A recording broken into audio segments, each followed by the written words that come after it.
Say his name and he appears. Well, no one certainly said Dwayne. Welcome back to Fog Wrestling. There was a rock-sized hole tonight in the main event, and by God, it was a meteor. Yeah, big hole, and fucking Travis Scott fell through it, and that was what we got. That was our whack. And to be honest, night two, a hell of a lot better than night one, but can't help just feel a little bit disappointed by the ending.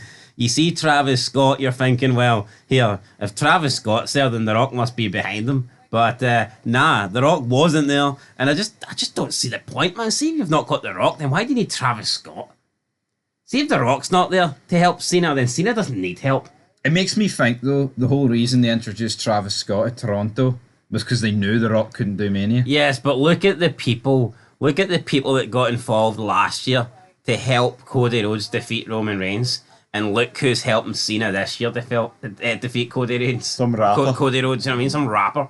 It's not quite Taker and Cena and all those guys. Tell you what, see all these, see Triple H, Nick Khan, and The Rock, and all these guys, are they going to issue an apology to Dave Meltzer, who said The Rock wouldn't be there, and they said, don't believe everything you see, dirt sheets are wrong. He always talks pish. Dave Meltzer was fucking bang on the money. We made a few Dave Meltzer videos. Meltzer claimed Rock wouldn't be here, and guess what?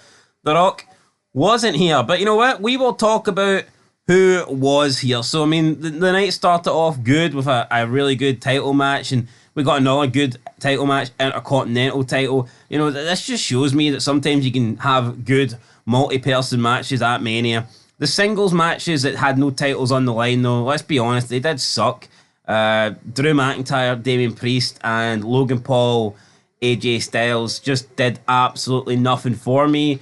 We got Joe Hendry, the TNA World Champion, appearing. He took on Randy Orton. Yeah, the belt wasn't on the line, but you know what? It was a quick 3 minute, just 3 minutes, just over 3 minute match. So, I mean, that's all right. That's fine. I mean, could it went a bit longer? Yeah. Could Hendry got more offense in? Yeah. But I mean, at the end of the day, the way Hendry lost, it was like he was kind of celebrating and he got caught with an RKO. So, don't think it was that bad. Well, what I think's bad about it is the second RKO, I think, felt like a exclamation point, you know what I mean? It's like, yes, here you go. But one RKO beats Joe Hendry, but then it's like in every other match, you need about 4 or 5 finishers to beat somebody. It's like, oh, but it was out of nowhere, that's special. I think the only special people are in the front rows, to be honest. Oh, to be fair, I mean, outside of the two main events, I wouldn't say there was that many finishers kicked out of over the two nights. No, I would agree with that to a point, but overall, I thought the Joe Hendry stuff was fun, but what's not fun, right, is the beginning of these shows. By the way, no American anthem anymore, no national anthem for whatever reason. But yeah, like you said, start the shows, take it away, because they really are awful. The start the shows, that's your chance to hook somebody, and they just don't do it. It starts with dead air. There's actually, I've never seen anything like this. You get the camera panning towards the stadium, and then you actually, you heard somebody talking. I think they were saying, are we live? I think it was McAfee. You heard McAfee talking, and then the next minute he abruptly stopped. Then you waited like another 5 seconds, and then the theme song came on. And then Michael Cole started, oh guys, welcome Xfinity to WrestleMania. Xfinity is tonight's sponsor. We are here in Las Vegas in front of 63,000. We're tonight. They're going to see just so fucking boring. See, back in the day, it was, there was like a promo package. It would be like, it's the showcase of the Immortals, the granddad of them all. Yeah, but see, when you started, right, you had good songs, right? You had good fucking rock songs that were fast-paced and lively. That you would get, they would show you the arena, right? There would be fans jumping up and down, going mental. You'd have the music blasting. You'd have signs up and down. You'd show you all these different wrestler signs, and straight away you'd have JR. Welcome, ladies and gentlemen, to WrestleMania, and like you get this quick intro, this fast-paced, quick intro, where in JR, within about 30 seconds, can introduce you to himself, the King, Michael Cole, Taz, the Spanish commentary, every other commentary, and then before you know it, the first match is happening. See this? So boring, so drawn out, and then they show you what they show you every SmackDown and every Raw. People just lethargic, walk into the arena, slow paced. It's like, why do they think this is a good idea? See, when you show this every single show, it doesn't feel, not that it would feel special, but it's like, I just don't understand what they're trying to achieve. THQ and Starburst present WrestleMania. The starter shows are absolutely abysmal, and no one's gonna. No, seriously, do yourself a favor, right? Go back and watch like Mania 17, and just look at the intro. Look at the first 5 minutes of Mania 17, then look at the first 5 minutes of this. And what one gets you more hyped up? Which one gets you more pumped up? It's not even a Mania thing though. It's any pay-per-view back in the day. It's like there was no dead air. See McMahon, he would be going ape shit at this. It's almost like and we talked about it on Raw and SmackDown. Like there's just these pockets of fucking air. The pacing and the formatting in WWE is fucking wank. But it's not only pacing though. It's like it's a clear fucking issue. It's, there is like 15 seconds like before or after every break. Sometimes it's different intervals where there is 15 seconds of nothing, like absolute nothing. Or Cole will speak for 3 seconds, he'll stop mid-sentence, then 10 seconds of silence. Yeah. And obviously with a pay-per-view, I feel like everyone watching this tonight's just going to see it through. But see on Raw and SmackDown, when you're on, USA Network or Netflix, I mean, you could just be like, right, well, fuck that then. I'm shooting it. That 10-second killed me. Yeah, I mean, do they think, is it possible now that they're on Netflix?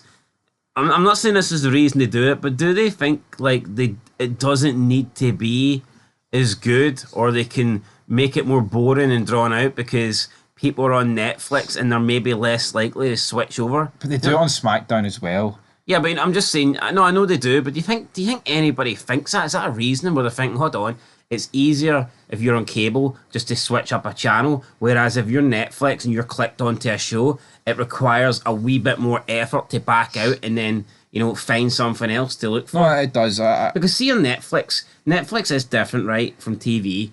Like, I think you watch it differently. See on cable or satellite or whatever you want to call it, I think you're more willing to flick through the channels and see what's on. Yeah. But see Netflix, you don't really flick through and click and watch like the first 30 seconds. But see Netflix, see when you click on something, you've pretty much decided you're going to watch it, you're going to see it out, aren't you? Mm-hmm. It's not like, do you understand? It's not like cable where you'll flick through the channels and maybe watch some for 30 seconds. See cable, and then though. Flick to the next one. See Netflix, if you click on that program, then you're committing to watching it. The key difference is on cable, satellite, whatever, when you've got a channel on, you can actually flick through the channels while that channel stays on. That's what I'm saying. That's the whole point I'm making. Yeah, I know, but I'm explaining it a wee bit better because then on Netflix, once it's on, to actually view anything else, you literally need to back out. No, and I think that's the key thing. That's another good point as well, because some people, rather than flicking through the channels, like you said, some people might stay on the channel but just move the cursor and until they see something that they do like look off and go, I'll check that out.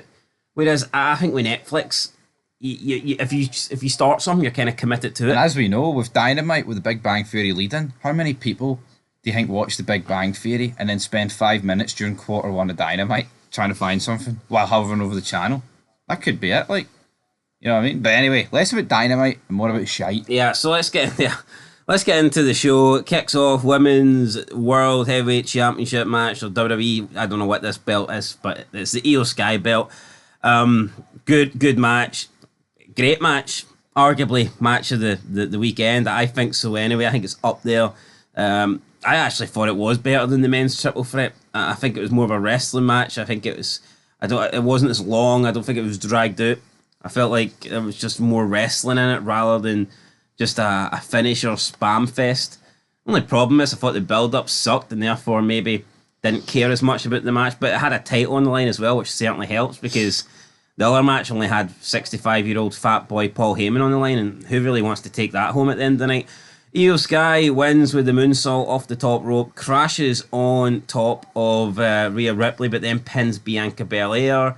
So I don't know if they're trying to save Rhea Ripley here.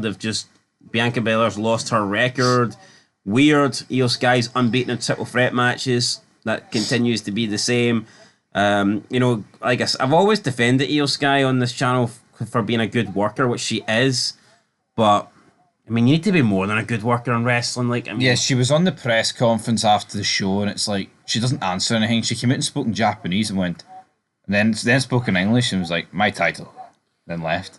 I was born to do this, and then fucked off. It's like, I mean, I don't know. Look how quickly Cena learned Chinese, and I'm not saying it was easy, but Cena showed that if you're committed and you're willing and you put the effort in, you can learn it.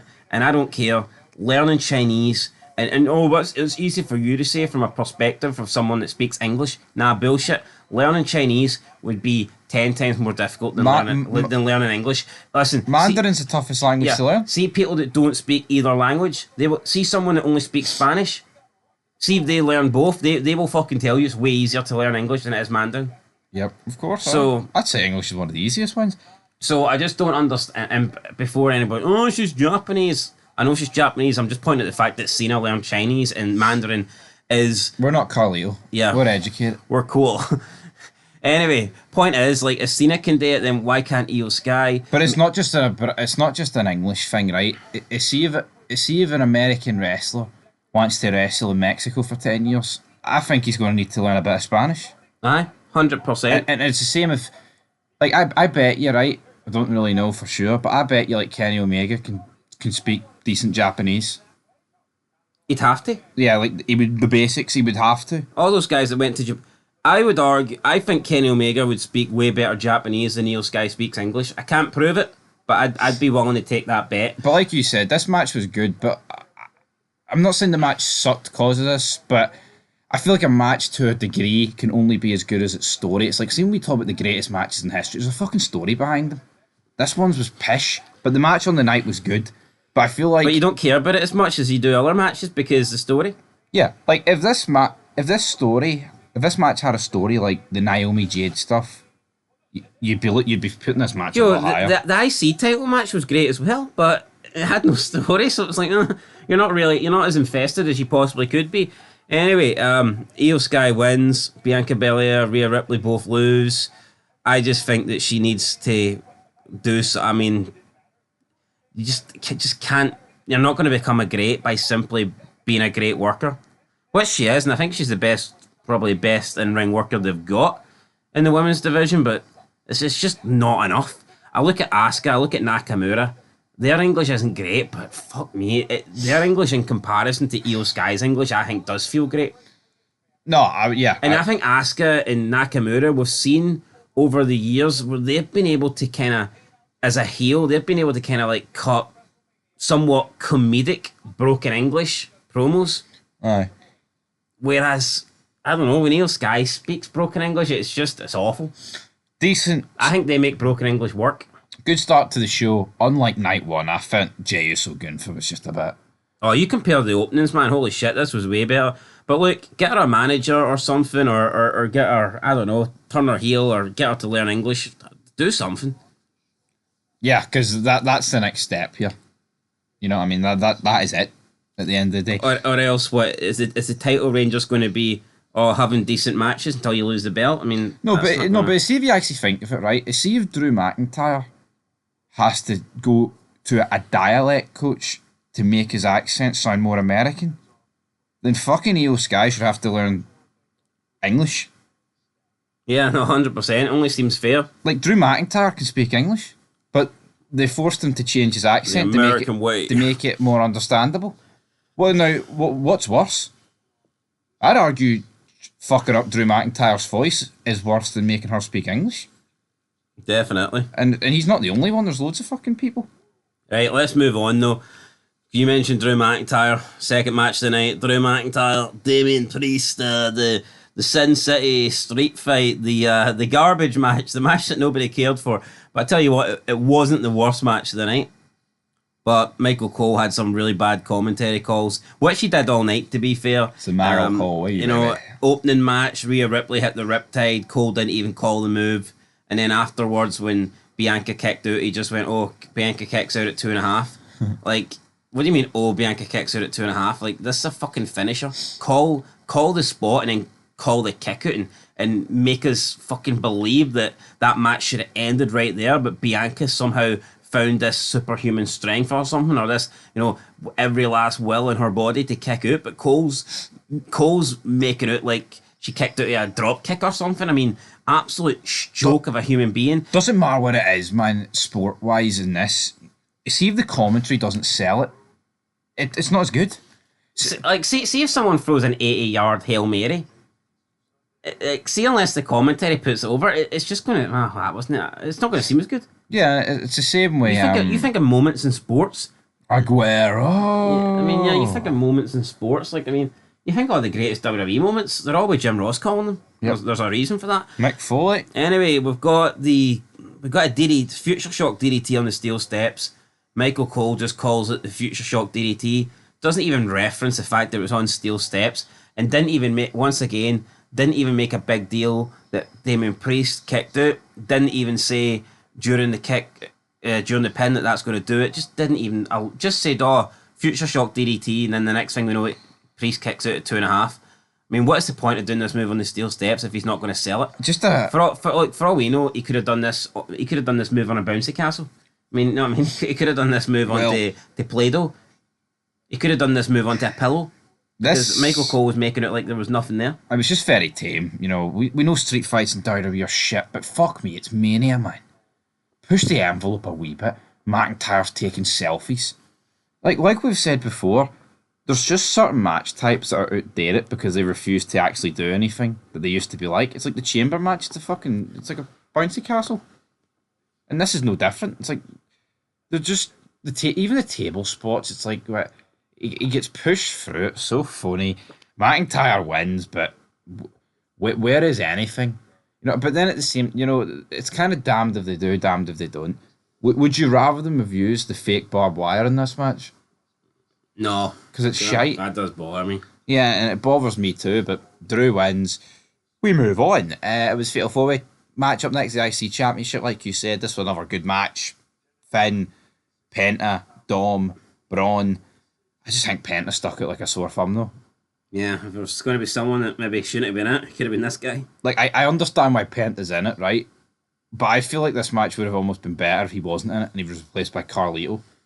And you've kind of got... 3-on-1 element? Aye. Because Carlito was there anyway. Penta... I think that may have stacked the odds too much against Braun Breaker. Then it means that the Judgment Day can only really do moves on Breaker. No, until like the breakdown. I get that, but I think Penta just stuck it like a sore thumb. He lost. You've got some good spots with Carlito going through the table. Good spear. Pat McAfee described it as a 15-foot spear, which doesn't even make sense. Yeah, look, good spear through the table. Carlito through the table, the placement, the table holder thing. The banner of the table or whatnot. And it almost cracked someone in the face, or maybe it did crack an older woman in the crowd. So it nearly hit the person that Austin run over. Yeah, if you were in that section, then it wasn't safe for you tonight at WrestleMania. Let's put it that way. But no, good match. Did we even talk about the finish of Drew McIntyre? I did. What did you say? But the Claymore. I can't remember. Anyway, wasn't that good, was it? No, the match wasn't. It's just, it's tame. It's just a very lackluster hardcore match, and it would have been just as well being a one-on-one match. And you know what? I've seen a lot of people talk on Twitter about how The Rock fucked up the Mania plans. Do you think we were supposed to get Cena, Gunther, and Drew, Roman, and Punk, Rollins? That's what people are saying. So wow. Tell me the matchups again. Roman, Drew, Gunther, Cena, Punk, Rollins, and I don't know who the fuck Cody was supposed to face, maybe Jey Uso. But they're saying The Rock fucked it all up. But The Rock's not in any of them. Yeah, but him coming back and doing the whole soul favour shit is what changed all the plans. So you think Rock's came back and they have changed their plans to accommodate The Rock, and The Rock's repaid them by fucking off, leaving them in a hole? I know. No, it's fucking crazy. And you know what? We've always said in the past, we want the old guys to return. See the fact The Rock's on the TKO board? He's got so much sway now. No, but see under McMahon, it was more like McMahon was doing The Rock a favour. I'll bring you in. Like, they're doing each other a favour. Now it's The Rock just in business for himself. See if you're Cena though, do you just see anything The Rock suggests now? See if you're Cena, I would just refuse to do it. I'd be like, nah, you can't be trusted. don't know if you're going to show up or not. This is the last year of my career. Why should I do this or do that for you to not bother? Sticking to your end. No, if it was actually good, Cena would call The Rock out on this. See when he turns face in a few months, he'd be like, "Well, where the fuck were you? You haven't changed." But then The Rock would be like, "Your review, you didn't appear Cena either." But then, Cena could have won this, right, without cheating, and then could have maybe turned face before he retires and says to The Rock, "Fuck you, I don't need you. Didn't need your help. Didn't need it then, don't need it now." Maybe he can do it for the 18th one. But yeah, Dominic wins. Correct decision. Good match. Finn Balor, Dominic, they're working together. Then Dominic betrays him. Drop kick to the back. Finn falls into the ropes. Dominic goes for the 619. Finn catches him. Finn then pushes him to the outside. We get Penta involved, Braun Breaker involved, multiple people involved. It then kind of breaks down. We get Dominic climbing the top rope. There's a move that takes Penta out the game. It might have been the spear. Dominic then goes to the top rope. He's going to look to try and hit Frog Splash here on Braun Breaker. And Braun, there was also a good double suplex with Braun Breaker on both members of the Judgment Day, but he held them for a while. It was almost like a delayed suplex, double delayed suplex, which is crazy strength. Braun Breaker has to be main eventing Mania one day, and hopefully they don't drag it out for years and years. But I'm just looking at Braun Breaker. You want to talk? No, I don't get with WWE, right? You look at everybody; they're all fucking old. They're all either into their 40s or into their late 30s. Like, you've got someone here that you could potentially push, and this could be the next face of your company for 10 years. Yeah. Why wait till he's like 30 or 31 or 32? Yeah, you know what? It's like CJ Uso, right? He's had his Mania moment. Why can't Braun Breaker face him at Backlash and beat him? I mean, I wouldn't be against it, but I don't think it'll happen. It's a joke, because see, if you look at the past, right? Christian won the belt and Orton beat him like a couple of days later. And who was more worthy of a title reign, Christian or Jey? So I think we all know the answer to that. Yeah. Anyway, Dominic Mysterio then gets pulled off the top rope. He gets crotched up there by Finn Balor. Finn Balor gets in the ring, hits a few sling blades on Braun Breaker, then hits the running drop kick into the corner. Breaker bounces off the turnbuckle, falls into the middle of the ring. Balor goes up to the top, hits a big coup de grace, the double stomp off the top rope. Goes into the cover, 1, 2, and then we get a flying Dominic Mysterio out of nowhere with the frog splash, lands on top of Balor, and gets the 1, 2, 3. A little bit similar to the finish in the opening match when Io Sky landed on top of Rhea Ripley. It was weird though, because in that match, Io pinned the woman that she didn't land on, but in this match, Dominic pinned the guy that he did land on. Now maybe that's who he's been told to pin, but I think this one made a little bit more sense, that Dominic pinned the guy that he pretty much... you protect Braun. No, you do, but I mean, if you're gonna, you should pretty much be landing majority on the person that you're pinning, and that's what happened here. Dominic gets the win, celebrates with the belt. Finn Balor's looking like, what the hell just happened? Dominic pretty over with the crowd. Crowd wanted to see a new champ. I'm happy that Dominic won. He was my pick for this match. I think it's time we split the Judgment Day up and let Dom have a wee solo run here. With Liv, that can happen.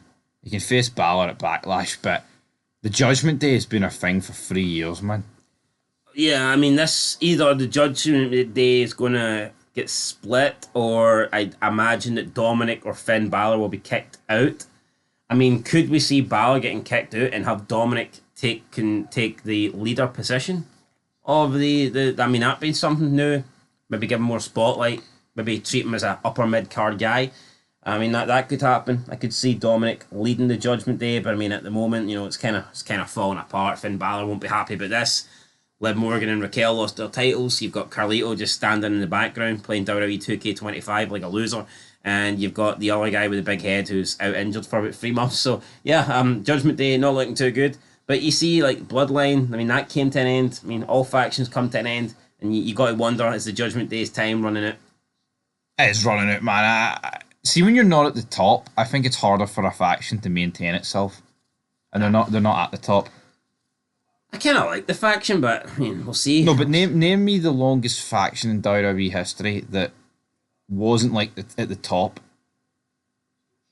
People say the New Day, but they were always like, they always had the tag belts, didn't they? At the end of the day, and then each member went through a period where they fucking held the belt. So, I just feel like if you're not, if you're a, Also, they felt more like a tag team with a third guy, didn't they? aye, Rather than a faction. For me, a faction is a four. It's more than three. it's like you look at like the Nation of Domination or the Heart Foundation, like in '97. It's like they didn't fucking last like 2004, did they? No. You know what I mean? Right, up next. Radicals. I mean, you name all these groups. Aye. The Union. you Lasted name, about 3 weeks. you name all these factions. Like they don't tend to last long. Like JBL's cabinet. Once JBL's not chasing the belt anymore, like why the fuck's he need the Basham Brothers? Why does he need these losers anyway? What loser's going to step up and challenge Randy Orton? Open challenge. Randy Orton needs an opponent. Out comes the TNA champion. Say his name. He will appear. Joe Hendry appears. Joe Hendry comes out. Has a 3-minute match with Randy Orton. It was alright. He'd done his signature pose. Got RKO'd out of nowhere. 1, 2, 3. Randy Orton wins. Then Randy Orton picks up Joe Hendry after the match. Congratulates him. Shows him off to the crowd. Hits another RKO on him. And then basically turns around and steals Joe Hendry's pose, his celebration, pretty much. So, just a quick match here. The TNA World Champion. You know what though? We were a bit unhappy. Buried. We were a bit unhappy earlier. You still sound a bit unhappy, and you know what? I understand. He kind of did get buried, but the show fucking nosedived after here. See, up to this point, night 2 had been a success. Had been, but I just want to point out breaking news here. John Cena said in his post press conference, quote, "Tune in to Raw tomorrow and see how I ruin wrestling." Triple H already done it, John. Yeah, I know, but I've been shooting in for the whole year, John. kind of intrigued now. Yeah, but John Cena says that, and straight away you do get intrigued, don't you? Yeah, no, you get intrigued, and then guess what? Guess who's after him? It's Triple H right now, and he's fucking breaking kayfabe, talking about, John's doing a great job. So My intrigueness is gone. But yeah, Joe Hendry, very good, and you know what? It was comedy, and Mania needs these wee comedy moments. Look, it's a great moment for Joe Hendry. TNA have got their championship to appear at WrestleMania. It's a win-win, Against Randy Orton. but it's at the end of the day, it's still by far the shortest match of the weekend, and it's a TNA World Champion getting beat in the middle of the ring. 1, 2, 3. It is, but I don't want this to go 20 minutes. You know what I mean? I don't. And at the end of the day, it's better than the alternative, which was The Miz beating Joe Hendry. And I don't think The Miz would have beat him in a comedy way. I think The Miz would have just fucking beat him with a skull-crushing finale. Boom, boom, good night. Right, after this, I think, honestly, the next 3 matches kind of belong on night 1, don't they? In terms of what actually happened. Logan Paul, AJ Styles. We talked about this match the least when we made I Just Don't Care. Yeah, this was a throwaway match. Feud wasn't any good. The match wasn't any good. Just wasn't excited going into this. Disappointed me. I say disappointed me. I had no expectations, so it didn't disappoint me. It was just your average Logan Paul match. I mean, AJ Styles coming towards the end of his career now, not really doing anything interesting. We did get an appearance from Karrion Kross, who gave AJ the knocks. And some other guy. Yeah, some guy in the entourage of Logan Paul. Maybe it would have been interesting if AJ Styles actually turned heel. Maybe that would have been better if AJ Styles used the knocks. But he didn't.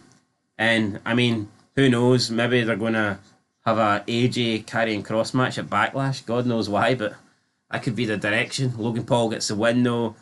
Hits his pulverizer move on AJ. And 1, 2, 3. Yeah, AJ Styles loses at Mania. It just sucked, man. Right, up next, you've got Liv Morgan and, what do you call her, Raquel, taking on Lyra and a returning Becky Lynch. Whoa. Becky Hogan. Yeah, you know, I've actually got a fucking a bone to pick here. See, like 10 years ago, all the fucking marks and all these, like, even the current stars, all you do is come back and bury people referring to, I mean, guys like Hogan, guys like Taker, Goldberg, Lesnar, you name it, even fucking Triple H and his golden shovel. Where's the same energy now? When Charlotte Flair comes back, hogs the spotlight, and I'm convinced, by the way, if that feud didn't go off the rails, she'd have won. Becky Lynch comes back here, and defeats Liv Morgan and Raquel, who are there week in, week out. Liv Morgan, arguably the most over woman in the company right now, and just fucking gets jobbed out. And make no mistake about it, this isn't Lia Valkyria winning the tag titles and becoming a double champion. This is Becky Lynch taking the fucking spotlight, and that's all it is. Also, Stephanie Fakir had to vacate 2 titles, not allowed to be a double champion, so what's the point of Lia Valkyria even becoming a double champion? But look at this. Look at the state of the 4 horsewomen, right? Throw in Mercedes Moné, different company, same old shit. Just fucking burying people. And they're Mercedes Moné has won every match since joining AEW, and that's been about, what, 14 months? Aye, no, but where's the same energy? People kind of do bash Mercedes because she's in AEW, but they give Becky Lynch a free pass. Yo, but know what I actually find fucking incredible? It's like, they bashed Hogan. Oh, Hogan beat HBK in 2005. Oh, he beat Randy Orton in 2006. But see if you actually look at the context, right? Michaels and Hogan was supposed to be a best of 3 match, but Hogan's back went, so Hogan got the only victory. Did it really affect Shawn Michaels? No. Actually gave us a pretty funny match, by the way. And see in 2006, Orton was pretty fucking stale. It's like... Listen, see if Hogan takes Orton on in 2003-4, I think you can make a case Orton should win. Yeah.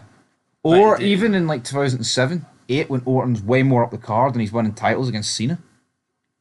But see in 2006, Orton was stale. It was after he came out of that, like, Eddie's not up there, he's down there, sort of thing. But I would just like the same sort of energy getting fired towards these women. And not only these women, what about guys like Kevin Owens that have been on the main roster for 10 years? Burying people. I'm just coming back and taking titles whenever they want. Honestly, man, we're talking about true goats of this business that aren't allowed to come back and have it's ridiculous. They win. Austin comes out, smashes into the barricade. This will probably be a big lawsuit. Yeah, probably my favourite part of the show, though, to be fair. Yeah, but you know what? CC and Austin, right, it's great. But having Austin come out and announcing the attendance, I think's fucking poor. Yeah, is that the best they've got for him? Seemed drunk, seemed pissed, crashed out. I mean, the speed he takes at it, sooner or later he was going to misjudge it. And it was sooner. But see when they get Stone Cold Steve Austin, right, and they know he was going to be here for a few weeks and months, can he not be a special guest referee in a match? Is Austin being the special guest referee again for Jay not elevate that? I know he sticks out like a sore thumb because he's Austin, those two are jobbers. I think if you were going to put Austin in any match, it would be the Cena Rhodes one, wouldn't it? True. Yeah, why can't he? Austin gives Travis Scott a stunner. Yeah, why not? Special enforcer, Stone Cold Steve Austin. And then we do get our main event. And you know what? The match itself, I didn't really like the match. I mean, it was alright, but I thought it was a bit clunky in parts. And it's more or less when Travis Scott comes out. His involvement for me was just atrocious. Just everything he does, his timing's off. He's not Bad Bunny, he's not Logan Paul. He's a fucking skinny guy with no physique whatsoever. And seeing him take moves and, like, I just don't get it. Like, Cena is holding Cody Rhodes, so Travis Scott should hit him. Would it not make more sense if Travis Scott was holding Cody Rhodes so Cena could hit him? Because Cena's, I don't know, fucking jacked to the moon. Yeah, I mean, I didn't understand Cena pretty much delighted because Travis Scott was coming to the ring as if Travis Scott was the guy that was going to win him the 17th world title. It's like Cena thought the master plan was coming together. You got the master plan. You got the plan on hold. Travis Scott was here and he was going to save the day. I mean, Travis Scott, some fucking skinny rapper guy, John. Are you really gonna pin your 17th world title hopes on this fucking guy getting the job done against Cody Rhodes? I just didn't understand it. It just makes him look so weak because it's like, yeah, in the past people side with like non-wrestlers like McMahon or, but even like Heyman, it's like Heyman is a guy in the company that can pull favours. You know what I mean? He's a proven manager with a good track record. What is Travis Scott? In the wrestling business, he's done 2 things. He's sung Jey Uso to the ring and he's burst Cody Rhodes' eardrum. It's not exactly the greatest resume of all time, is it? No, it's not. He gets involved, tries to slap Cody Rhodes. Cody Rhodes hits him with a crossroads. Cena then gets the belt. Cody Rhodes is like, nah, you ain't going to hit me with that. They get into a tug of war. Cody Rhodes pulls it off him. Then Cena pretty much pleads for Cody not to hit him. Felt was very unfucking necessary. Why would Cody Rhodes not hit him with the belt after everything? Cody then lets his guard down. He wants to be a good guy apparently. Cena kicks him in the nuts again. Then hits him with the belt. Referee climbs in. Gets a 1, 2, 3. Cena wins, 17th time world champion. It's the sort of thing that if Vince Russo booked, they'd be like, oh, this is overbooked garbage. Because, like, how many times does Cody Rhodes need to be, like, protected in defeat here? Where it's like, he kicks out of 4 AAs, a Super AA, and 3 normal ones, right? And then the countless interferences by Travis Scott, the turnbuckles. Yo, look at the amount of stuff Cena used against him here. Aye. And he was kicking it. Oh, fucking ridiculous. Cena wins, no Rock, and you know what? I think it's just time we cut. We see the Rock, man. You need to see last year. Spit it. They should have just did the Rock against Reigns, but they listened to the fucking fans, and it feels like that match. It feels like happening. Yeah, but it also feels like the door's slightly ajar for it, so they're just going to constantly hold off. Yeah, no. The Rock's just hovering around. We're getting to the point now where I think every WrestleMania is going to be built around The Rock and what The Rock can do and what The Rock can't do. And that's just not a good way to have your company. See, when McMahon was there, yeah, you know what? He would want certain people, but, I mean, he wouldn't ruin a fucking Mania over his top guy. And I just think that in WWE now, they are going to try and manoeuvre matches, manoeuvre wrestlers just to try and accommodate The Rock and try and get The Rock in the dream match that they want, which is, I don't know, and it's very lame. But it's worse now because he's on the board. He's on the TKO board. We're not talking about 10 years ago. So it's not like, I mean, The Rock can kind of insert himself into those positions. The Rock can book things to suit him, and then if he changes his mind, like, nah, I'm not doing it anymore, let's just go with this guy instead. Bit lame. Overall, though, night 2, much better than night 1. Was it great? No. It was, we had two really good matches, I think. I mean, Cena Rhodes was interesting because I like the Joe Hendry Orton stuff. Yeah. The problem is, though, is see if you flip both main events and you put the Cena Rhodes with a very underwhelming end on night 1, that's like, holy shit. Like, what the fuck are we doing? Yeah, because imagine that Cena title threat match was for a title, and that was on the night. I mean, would have boosted it up a bit. Overall rating score. What am I going to get? I'll get a 5 out of 10. I think that's fair. I'll get a 5.